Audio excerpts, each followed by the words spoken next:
इस वक्त जो है लाइट किस्म का स्टॉर्म आया हुआ है मिसिसागा के अंदर कनाडा में। मैं ये गैस स्टेशन पे आया हूँ गैस भरने के लिए।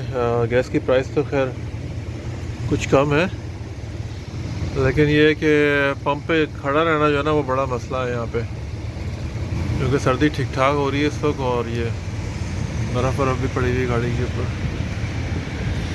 तो ये सब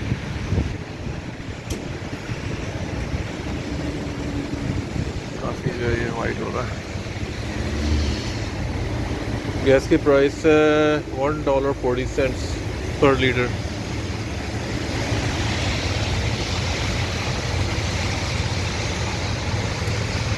इस वक्त रात के तकरीबन 8 बज रहे हैं और ट्रैफिक रवा दवा सब चल रहा है यहाँ पे। और सर्दी ठीक ठाक हो रही है इस वक्त, काफ़ी सर्दी हो रही है। ओके जी, वीडियो पसंद आए तो लाइक सब्सक्राइब करें। Thank you very much.